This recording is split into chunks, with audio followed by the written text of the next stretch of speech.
Hello நண்பர்களே, நேற்று evening வந்து ஒரு வீடியோ ஒன்று அப்லோட் பண்ணியிருந்தேன். என்னன்னா தளபதி விஜய் வந்து இந்த எலெக்ஷனில் ஜெயிக்கிறது ரொம்ப கஷ்டம் அப்படின்ற மாதிரி.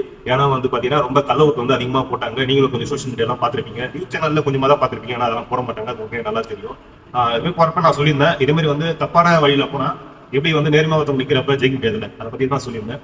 அதுக்கு வந்து ரெண்டாவது வந்து அந்த பஸ் இஷ்யூ வந்து பற்றி சொல்லியிருந்தேன். பஸ் வந்து இல்லைன்ட்டு சில பேர் ஊபிங்க இந்த சுமத்துக்குறவங்களாம் சொல்லியிருந்தாங்க. பஸ் எல்லாம் ஃப்ரீயாக தான் போயிட்டு இருந்தது, எல்லாமே ஃபேக் நியூஸ்.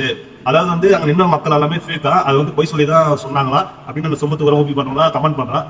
திமுக ஏன்டா வந்து சொல்லுது அப்படின்ற மாதிரி வந்து, அதாவது அவங்களுக்கு பவரே இல்லையா. ஆனா வந்து விஷயம் நடந்ததுன்றது உண்மைதான். ஆனா வந்து அவனுக்கு அவ்வளவு மறைக்கிறானுங்க. ஏன் அப்படி மறைக்கிறாங்கன்னு நமக்கு தெரியல. அதெல்லாம் 200-500 வரும் உள்ள காசு, அதுக்காக பேசுறாங்க உங்களுக்கு.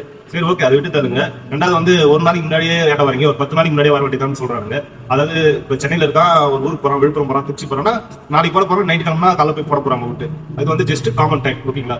அவர் நம்ம வெளிநாட்டுல இருந்து நம்ம வர மாதிரியும் 15 நாள் வந்துடாதான் சொல்றேன். நான் துபாயில இருந்து வர 15 நாளைக்கு முன்னாடியே வந்துட்டேன். திமுக ஓட்டு போடுறதுக்காக வந்திருக்கேன். 15 நாள் சொல்றது ஓகே தான். அவர் பெண்ணே சொல்றாரு துபாயில இருந்து வந்திருக்காரு, கமெண்ட் பண்றாரு துபாயில இருந்து வந்திருக்கேன். துபாயில என்ன ஒர்க் பண்றாங்க எனக்கு தெரியும். அங்க கக்கூஸ் கலவர வேலை தானே பார்த்தேன். அதாவது கள்ள ஓட்டே போட முடியாது சொல்லி இன்னொரு கமாண்ட் வந்து வருது. நிறைய பேர் அதான் சொல்லிருக்காங்க, கள்ள ஓட்டே போட முடியாது, நீங்க எல்லாம் போய் சொல்றீங்க, எல்லாமே ஃபேக் நியூஸ். நான் வீடியோ ப்ளே பண்றப்ப நீங்க பாத்துங்க, நல்லா சொம்பு தூக்குறப்ப நல்லா சொம்பு தூக்கிங்க, ஓகேவா. ஊபிங்க, கரெக்டா ஃபாலோ பண்ணீங்க, அப்பதான் உங்களுக்கு காசு வரும். கொஞ்சம் நல்ல தளபதி, கண்டிப்பா மக்கள் எல்லாம் ஓட்டு போட்டதாக தான் நான் நம்புறேன். நீங்க கள்ள ஓட்டு போறீங்க, கள்ள ஓட்டு போடுறீங்க, நாங்க நம்பிட்டோம், பாத்துட்டோம், அது வந்து ஓகே தான், ஜெயிக்கிட்டோம், பார்த்துப்போம். அது மேல மக்கள் இருக்காங்க பக்கத்துல, பார்க்கட்டும். இதை பத்தி நான் நினைக்கிறேன் நண்பர்கள், சொல்லுங்க. அப்புறம் ஓபி, அப்புறம் வந்து சொம்பு தூக்குறவங்களும் ஓகே கமெண்ட் கண்டிப்பா பண்றீங்க, பாத்துக்கலாம். கடப்பா பாய். வந்து லைன்ல நின்று உள்ள போய் ஓட்டு போடலான்னு போனா அவங்க என்னோட ஓட்டு ரெடி எல்லாமே செக் பண்ணி பார்த்தாங்க. செக் பண்ணி பார்த்துட்டு என்னோட ஓட்டு வந்து ஆல்ரெடி யாரோ போட்டுட்டாங்கன்னு சொல்றாங்க. எனக்கு பதில் கிடைக்கிற வரைக்கும் நான் இங்கிருந்து போக மாட்டேன்.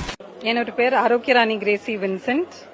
என்னோட நம்பர் வந்து சீரியல் நம்பர் 675 யாரோ ஓட் போட்டிருந்தாங்க, ஆல்ரெடி ஒரு ஓட். ஸோ